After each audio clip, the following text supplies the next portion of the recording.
Hello. And welcome to the Comic Queens podcast. I'm Alex. And I'm Annie. And happy Valentine's Day! I don't usually like Valentine's Day, but I do think, like, in the sense of webcomics, there are a lot of romances that have had me really excited about the holiday this year. So, if you are a romance fan as much as Alex and I, there are a few really exciting announcements about some upcoming titles that are coming back out. So, Lies Become You Season 3 has just come out this past Sunday. If you have not already gotten a chance to read the previous two seasons or the start of this one, highly recommend the series, as well as Falling for a Dying Princess coming back for Season 2 this coming Friday. So lots of exciting love stories coming back for you all. There's also a new title coming out called It Was Just a Contractual Marriage. This one comes out at the end of the month on Tuesday, the 27th of February.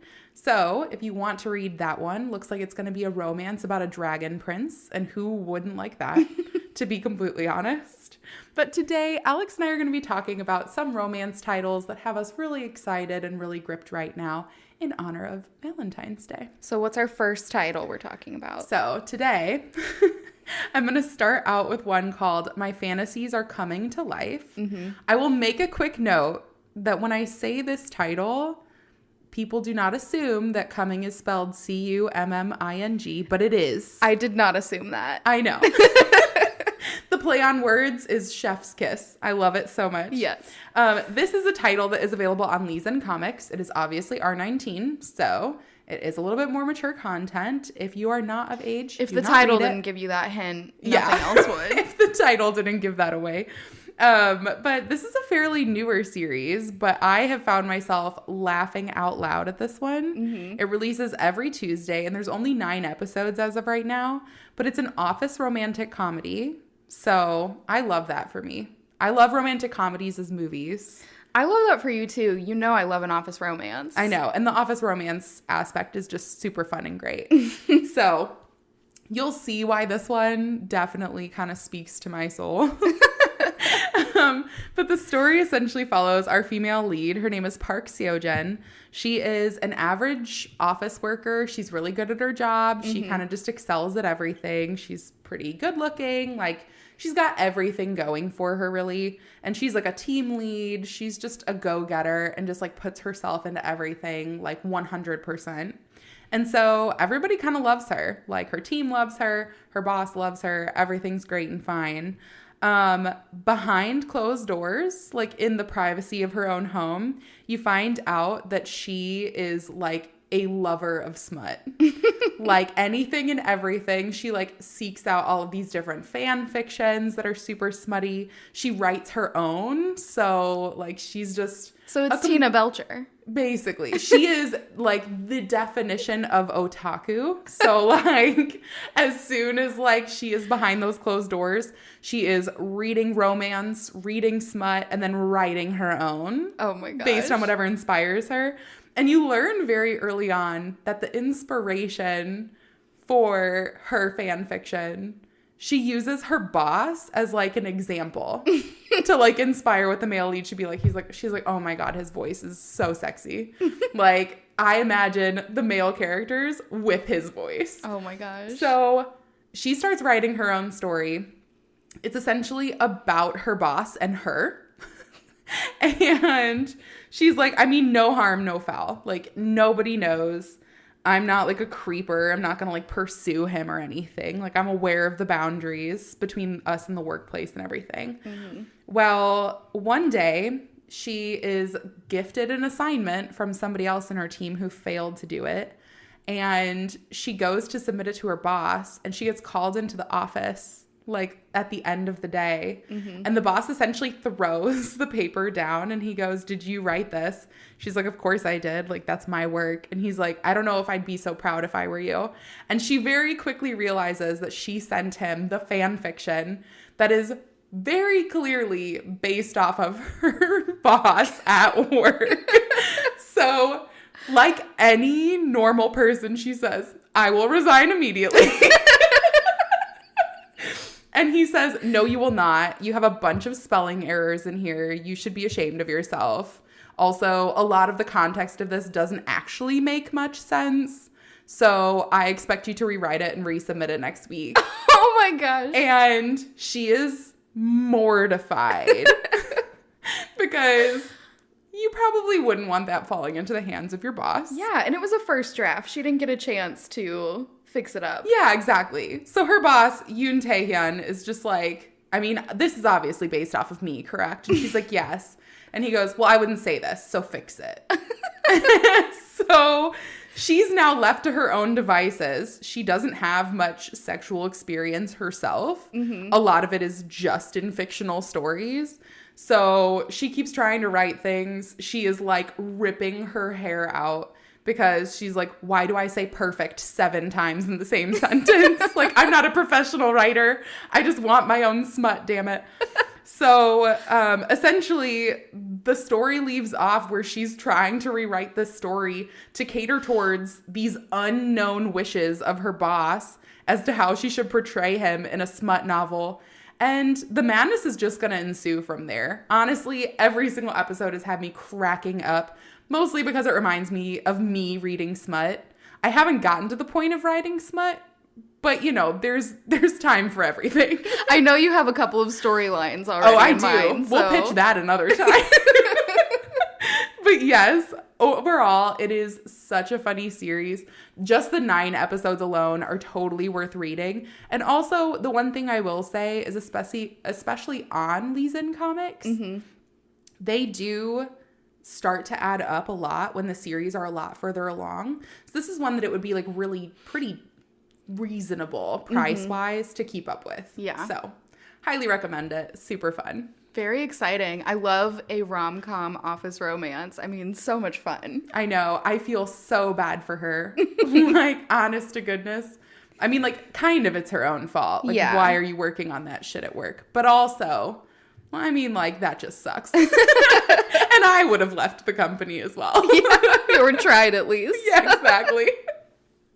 Okay, so the next one we're talking about is The Redemption of Earl Nottingham. This one I have seen a lot of people talk about. There's been a lot of interest about it. It's a fantasy romance. There are only 17 episodes so far, and it releases every Monday. So exciting. So I just read this one. I love this series so far. It is so good, and I've seen a lot of people compare it to Adeline's Darkest Night. Which you also love. Which I also love. I would say it's probably in my top 3. Okay. We got there. There's probably more than 3 in my top 3, but we won't talk about that. I mean, yeah, we're pretty flexible here. Yeah. But it's about Madeline Rowanfield and Ian Nottingham. Mm-hmm. So you see in the beginning that they're having an argument and he is accusing her of having an affair with another man, and they're just going back and forth, and she's saying, you know, we don't love each other. This was an arranged marriage. Like, it's a marriage of convenience. It's not a marriage for love. And then she ends up dying and by his hands. You know, I don't know. Probably. It's pretty vague, I guess. Yeah, it's okay. A little vague. But she's thinking, okay, well, now I'm going to go either to heaven or hell, and, you know, good riddance. At least I'm out of this situation that I was in before. Yeah. But that's not what happens. What happens is she goes back in time to when she was 17, before any of this happened, just like Adeline's Darkest Night. So It's definitely like similar storyline of the reincarnation, going back in time, getting the do-over, the second chance. So she goes back and she, like Adeline, thinks, I'm going to change my fate. I'm not going to end up in the same situation I was in before, in a loveless marriage of convenience. I'm not going to put myself in that situation. You see that Earl Nottingham is, like, not a good husband, and he, at least from her point of view, and you see, like, he's just, like, you see that he never showed up to their bedroom after they got married. He ignored her, basically, and left her alone, and she felt very lonely and, like, only had the company of a dog with her the whole time. So, but that's getting ahead of myself a little bit. She also, so you get a little bit of background on her. You see that her mother died when she was young. And so it's just her and her father. And her father has a couple of issues on his own. He's maybe got some gambling problems. Maybe likes to spend a little bit of money. They give the example that he goes on the Grand Tour, which is a tour across Europe that was popular among English nobles in the 17th to 19th centuries. He makes a bad business investment into a wine company, which goes bankrupt. And this is before the Great War of 1914. So and once he makes this bad investment, he ends up dying by suicide. So and this is all, what happens in the past. So she's thinking like, I know that this is going to be my future. I need to change this situation. Yeah. So her first thought is, all right, I got to get my dad's spending habits under control. I got to prevent him from investing in this wine business that I know is going to fail. And above all, I've got to stay away from Ian Nottingham because he is just bad news bears. I have a feeling that she's not going to. So she's also 17, and her father wants her to debut, in society. Very Bridgerton. You would like it. Yeah. So she confronts him and says, do not invest in this wine business. And he says, what are you doing? Reading my papers? Like, that's unbecoming of a woman. You should not be doing this. Like, don't get involved. And she threatens him and says, I will not debut and I will not get married if you invest in this wine business. And so he doesn't do it. She stands over him and watches him burn all of the contracts so that he doesn't move forward with this. So we see she keeps up her end of the bargain. She goes to the first party where they have the dance cards and all the men are talking, all the women are talking, it's exactly what you're expecting. Yes. And so we see that Ian is there as well. And he goes up and he wants to talk to her. And she is kind of like, this is when she has her first realization of, I could help him. I could change his future too. But then she also thinks, no, that's too dangerous. I don't think that I want to do that. Like, I'm just going to help myself. And I need to put myself first. So, a reasonable decision. She can't control the future. She's just trying her best. Yeah, exactly. So she has a flashback to when she was 26 and she is alone. She goes and confronts Ian and tells him that she wants to, she wants more. She wants to be able to live a life with other people and communicate and talk and like have relationships, and that she's bored, basically. Yeah. And he like doesn't do it. He's like, yeah, okay. And nothing happens. But then the next day, a dog, like the head servant Sebastian brings her a dog. Aww. And the dog is like a little puppy trembling, and she instantly bonds with this dog. Aww. And names him Corey. So she loves this dog, and she's just, reminiscing about like this interaction. And you see, like, from her perspective, it's all the things that he's doing wrong. He's distant, he's cold, all of this. And she thinks like that he doesn't care about her and all of that stuff, but like he got her the dog and he's trying what he thinks is best. Like he just doesn't know, kind of. He also, so he was in the war and he got injured in the war, like very bad. Like you see he has a giant scar all the way across his face, basically. And he's got bad PTSD that you see in future episodes. And you just think that like this, and she refers to it as like, because she sees him now and he is so different than what she remembers from when they were married. And so she's saying like, if I had known him before, is this what he would have been like? Is he the way that he is because he went through all of that trauma? And you see that he lost both of his siblings and his parents. So you find out that his sister died in a car accident and that his brother died in the war. And his father died of an illness, and his mother died basically of heartbreak because two of her children died and her husband died. Well, yeah. So he's just got a lot of trauma around everything. And so he just can't take care of her. Like, he's not in a place where he can be comforting to someone else. He's probably not even a place to comfort himself. No. And it's so sad. It's heartbreaking. This is like a heartbreaking story so far. And I love it. Yeah. Of course you do. Of course I do. I'm awful. So we see that while they're at this dinner, so they're still at this first party, she's had a flashback, and they go to the dinner, and she sees Ian and his sister Isabel in an argument. And Ian is basically saying that Isabel has chosen a bad lover and, you know, is like below her basically. And he's like a commoner and they're nobles. So in his eye, it's a bad match and she can't, you know, be with him. And Isabel gets mad and she storms off.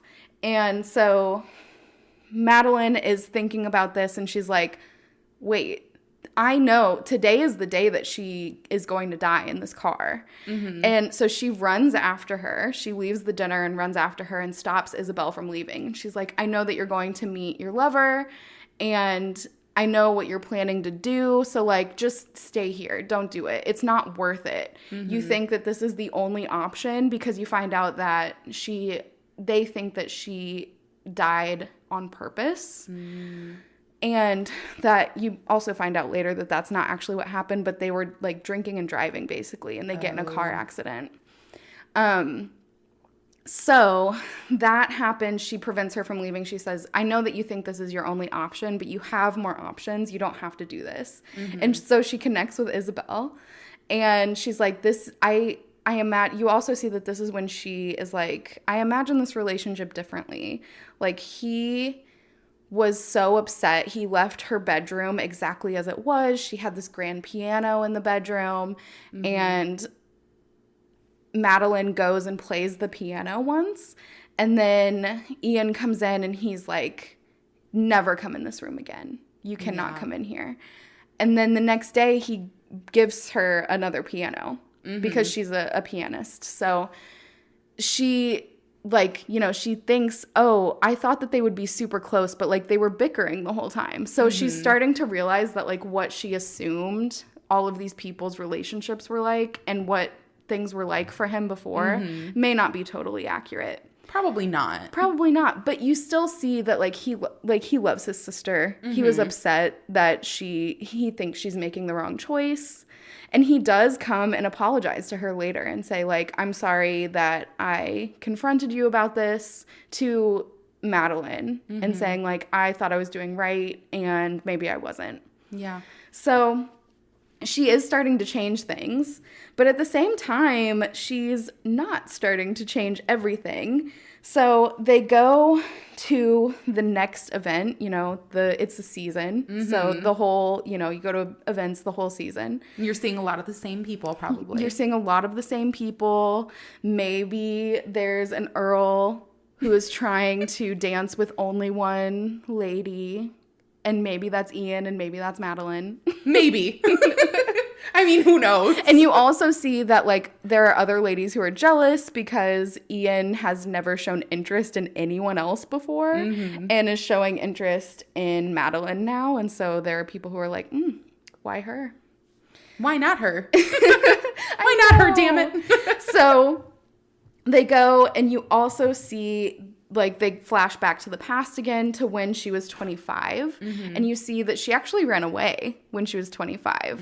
And she basically goes to London to go to the big city and gets a hotel and goes to the movies. And she took Corey with her, the dog. Aww. And then when she comes back, a message was delivered to her, and it's from Ian, and it just says, I'll be waiting for you at the station. And she's like, oh, okay. But she also says that she was relieved. So she's got complicated feelings about their relationship, I'm sure. Yeah. Because they've been together for a long time and, you know. Yeah. She wants to love him. Yeah. I mean, he's not terrible, but she just can't find the benefits of staying in the relationship for herself. Pretty much. Yeah. So she goes back. You also see, I forgot to mention this in the earlier flashback, but in the earlier flashback, in an earlier flashback, you also see that she has lost Corey. Corey has run away in a storm, and you see that she wants to go and find Corey, and Ian is like, no, you have to go inside. I can't allow you or anyone else to go and look for Corey. Mm-hmm. And she is like distraught. She's like, this is the only like being I have in my life, and you are not letting me find him. Mm-hmm. So it's all sad. She has horrible memories about that. Then you see, so it's like, going back and forth between her past and the new present. Mm-hmm. So you find out that her dad has gone into a different business venture, and he ends up going bankrupt. No! So she's upset. She's like, oh, crap. This is not good. I tried to prevent this, and it's not happening. And then at the same time, Ian invites her and her father to their manor. Mm-hmm. So that's all good and well. Isabel is like, Ian's going to invite you over. Mm-hmm. And we all know what that means. And she's like, oh, yeah, sure, whatever. I'm sure it's just like a pity invite. She's going to invite us over. And so then you see that she's talking to her dad in the carriage on the way over. And he's like, why didn't you wear the pink dress? And she's like, I don't need to wear a pink dress for us to go and beg for money from them financially. And he's like, that's not what's happening here. Do you understand that that's not what's happening here, right? And she's like, no, that's exactly what's happening. So they go, they have dinner. This is where she meets Ian's parents. Mm-hmm. And she also remarks, like, his father is so much warmer than he looked in photos. Mm-hmm. Like, he looked like very stern and very cold in his photos. Mm-hmm. But then in real life, like, he's just like a warm, nice person. Yeah. And so, again, she's seeing, like, things are not always what they seem or what they seemed. And so they have dinner, and he asks, and then they leave the two alone. So we see Ian and Madeline are left alone. Madeline's like, don't like this. I'm going to get up and leave. So she gets up, and Ian gets down and asks her to marry him. Aww. And she says no. No. So she is like, you don't love me.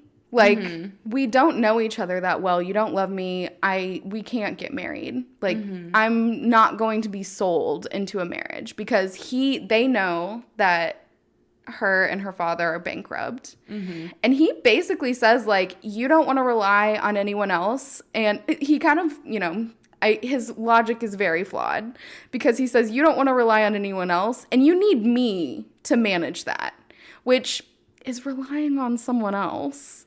I mean, honestly, whichever way he puts it, he's a guy who's trying to get hitched with her. So he's going to say whatever he needs to try to convince her. Yeah, so he tries to convince her, and she's just like, no. And so they leave, and then the war starts happening. The war starts again, and we go back to flashbacks, and it flashes back to when she's 26 again. It's the next day, and Corey has come back. So Sebastian brings Corey to Madeline and then says, oh, and by the way, Ian has a horrible cold, so he asks that you keep your distance. Because Ian went to get Corey? Because Ian went to get Corey! Yes!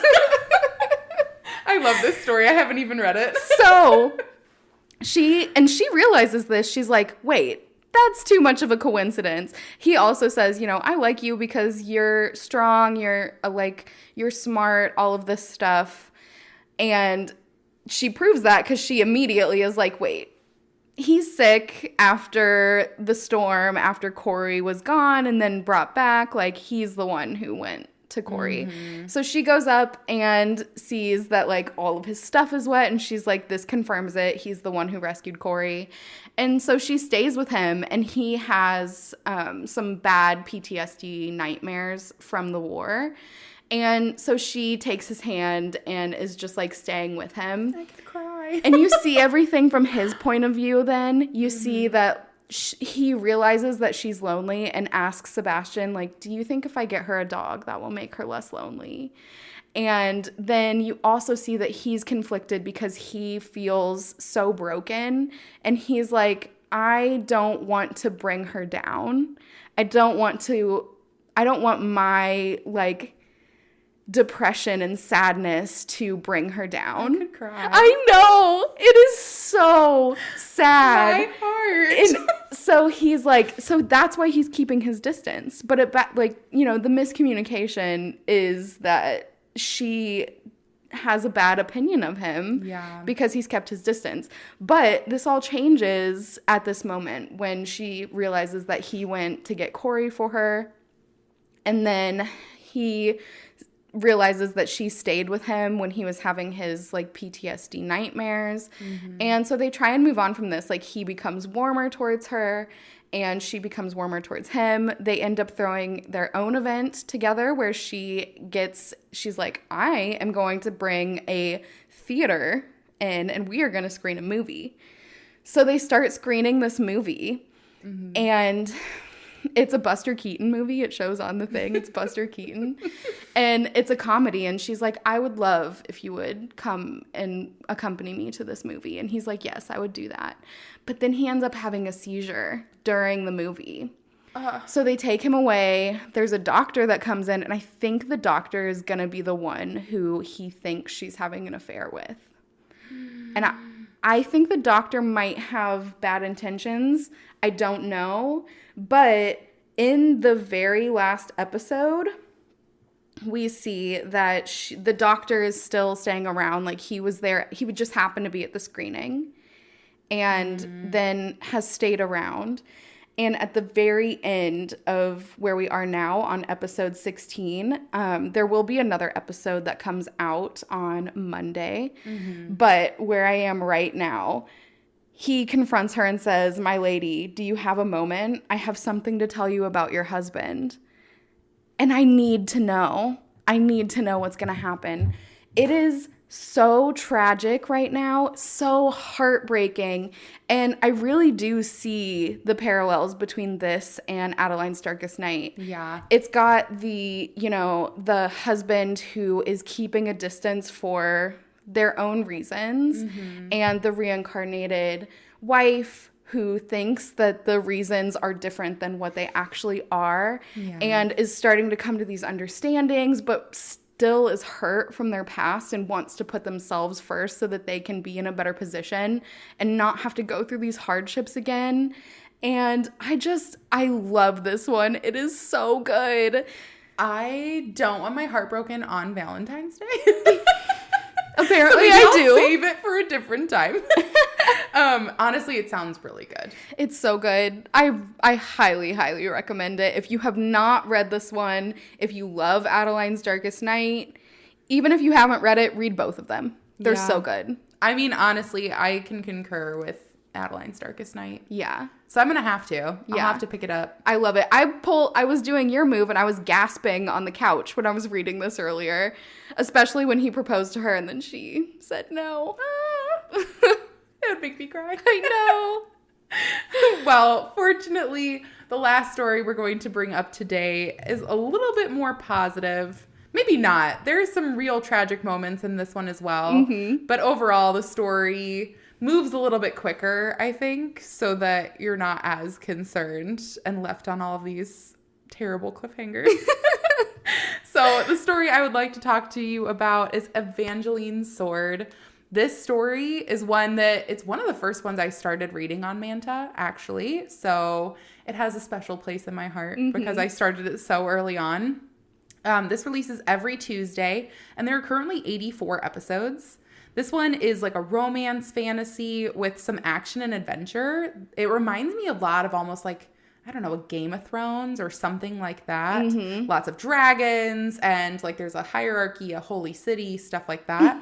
But there's a lot of background lore that you end up learning pretty early on. And it continues to kind of fill you in on more of the lore as the story goes on. So as we start out, you are basically given this background information that long ago, there was a dragon named Veracius, also known as the Fellworm, and he wanted to bring chaos to the world. He was destroying everything in his path, and so to fight him off, a knight named Evangeline mounted the back of the divine dragon named Kalanos, and the Archangel Michael had made her a sword to defeat Veracius. So, as she was doing this, she went to split the dragon into 7 pieces. And before she could defeat him, he uttered a curse. So, the curse was that anyone who gains a piece of him will be immediately given immeasurable power. However, if the pieces do ever come back together, then he will come back to wreak havoc on the world. So, to combat the curse, the divine dragon Kalanos split himself into 7 pieces as well, because he wanted to combat any fellworm curse that would take place in the future. And essentially, if the fellworm is ever to come back, then he will as well, so that they can then have another fight of the divine dragons. Now, because of Evangeline's strength that she had shown in slaying the dragon, she was then essentially just created as the queen. Like, they didn't have any sort of monarchy in place. Evangeline just became the queen of this empire they created called Kalon. And she created an order of knights that would fight for forever justice. And they founded this holy city for her. So, we are then brought to our modern day, where our main character, Eve, is telling this story of lore to all of the other children at her orphanage. So, she wants to essentially become a knight, just like Evangeline. But she is not super strong. She's a bit more frail. And as much as she wants to become this knight, it will take so much more training than she's given the time for. Meanwhile, her best friend Mika, he is this tall, extremely handsome man. Everyone's in love with him. He also grew up with her at the orphanage. And essentially, he's a wonderful swordsman. He only takes it on because Evangeline said, do this with me. And so he said, okay. Okay. So Eve essentially goes to this ceremony where the Order of the Knights is coming back. They've been in the Holy City, and they come back to her island of Delos. And her friend Charlotte are just staring at them in awe. Like, she is just entirely enamored. She goes, there's Lady Alosa, who is the head knight, who was also the founder of the orphanage that she grew up in. And basically, she's watching her heroes walk off of this ship. And she's like, that's going to be me. You know, she's just imagining herself in their place. And she kind of gives Mika some shit because he's just over on the beach, like swimming, minding his own business, getting ogled by all of these girls. And she's like, how could you miss this? Like, how did you miss this momentous moment?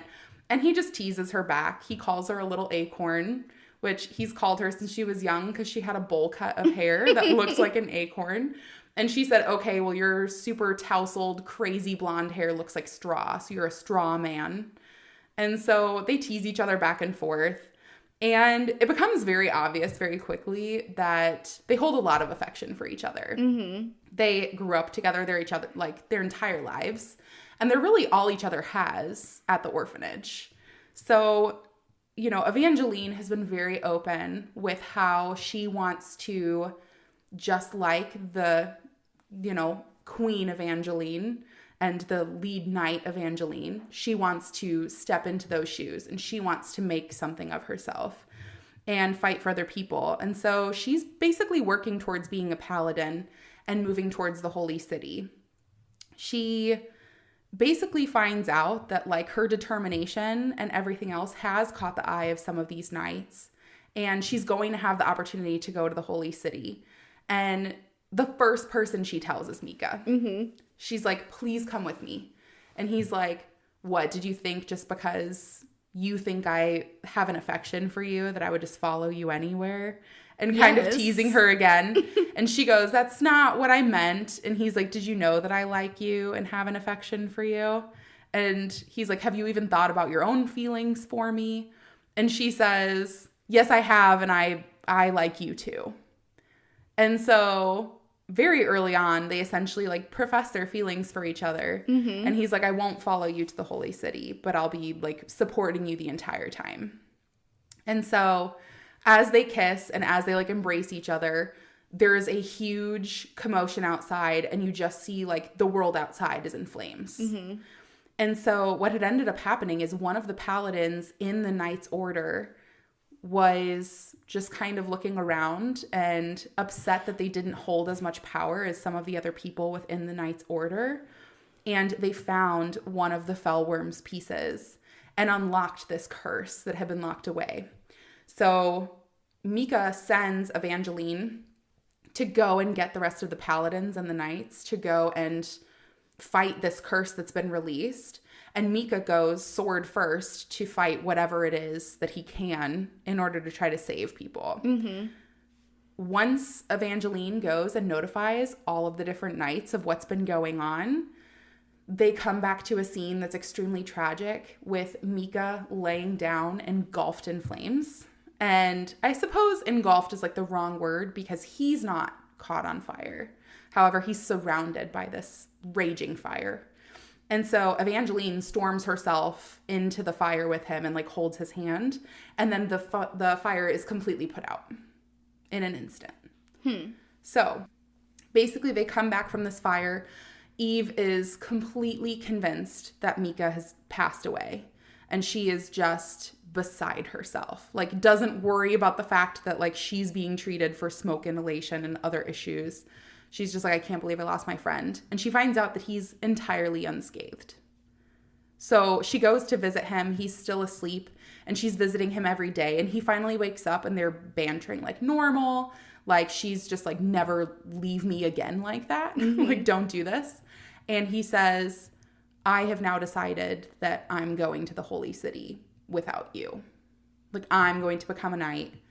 I realized this in my fight, that that's what I should go and do. And she's like, why would you leave me, you know, before I'm ready to go to the holy city? And he's like, I'm sure that I'll come back to see you or you'll see me. Like, it's no big deal, but I'm leaving. And so she is crushed that she thought she already lost him. She's losing him what feels like again. Yeah. And she doesn't understand why. And so she leaves. She's just completely distraught, a complete mess.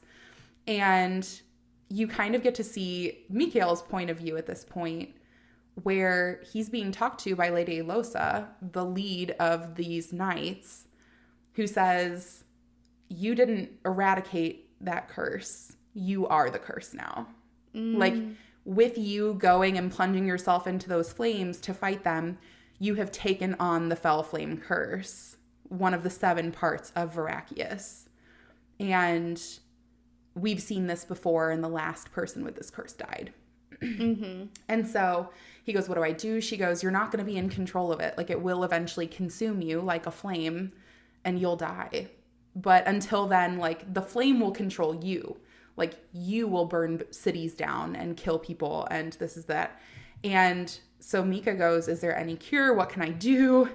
And so Lady Elosa essentially lays it out for him and says, the last person who had this was my husband, and he went to the holy city to find a cure and came back in a coffin. So there may be a cure in the holy city for you, but I don't know. Mm-hmm. And like, there's no guarantee. And so Mika decides, instead of Eve ever seeing him as a monster and ever putting Eve in danger, he's going to go to the holy city because he wants to find a cure, because he wants to be with Eve. And she won't understand right now that that's why he's leaving. Yeah. But that's why he's going to go. So he essentially goes to leave and they have a goodbye. He hands her a basket of acorns and says, put an acorn in this every day. And by the time it's filled up, I'll be back for you. Like, don't worry. Like, I'm coming back for you. And he gives her a huge hug and leaves. Well, 3 years later, he's not come back. He hasn't responded to any of her letters. And Eve is finally like seen as the paladin that is able to go now to the holy city and be a part of these knights, etc. And as she goes to leave, they're under attack again by another one of the fell curses. It is the fell talon. So essentially like this blazing power of blades that ends up stabbing Lady Aelosa. And so Lady Aelosa's dying wish is, I'm knighting you now. And she says that the world is now in Eve's hands. Oh my gosh. So Eve is now headed to the holy city with other knights, like ready to keep people protected. And she sees Mika. Like she's like, I'm not crazy. I'm seeing him. He's in a cloak and he's everywhere. Like this person is him. And then he's in this other side street. Like I have no idea what's going on. And, you know, they kind of stumble across just this terrifying scene of flames again. And she's like, this is so familiar. And it ends up killing some of the knights that she's with. And who is it standing behind those flames but Mika? Oh my gosh. So she kind of is trying to get like her head around everything that's going on. She's lost her best friend. Now he's here, but now he's killing people, and that's not her best friend. Yeah. And she's so desperately in love, and she just doesn't know what's happening. And so she comes to know that he is this fellworm curse now. And she then sets off on a mission to help him eradicate the curse. And she's like, I know that this isn't who you are, and we can keep this from consuming you, and we can find a way to get rid of this. And so they essentially go on a journey together, realizing that she's kind of able to keep him more himself than he's been able to, because the curse is consuming him. And so, you know, side by side, they essentially are going to find this cure and go on kind of their own adventure to, one, keep everybody around them safe from, you know, him losing control. But also, it's just a really sweet love story about how, you know, you're there for people that you love in their darkest moments. Yeah. It is such a good story. I love it. There's so many twists and turns in it that I did not see coming. And 100% all 84 episodes, perfect. I highly recommend that you read them. So that is my final recommendation for Valentine's Day. A very sweet love story. They are precious, and I will forever ship Strawman and Little Acorn. I love those nicknames. So cute. It is so cute. I mean, they sound like little kid nicknames. Yeah. But it's very fitting. Yeah. So I hope that you all enjoyed our recommendations for Valentine's Day. And if you have any recommendations for some really great romances that Alex and I should be starting, if we haven't talked about them on the podcast already, feel free to send us those recommendations whenever. Thank you so much for joining us today on the podcast, and looking forward to talking to you on the next one. Goodbye. Goodbye.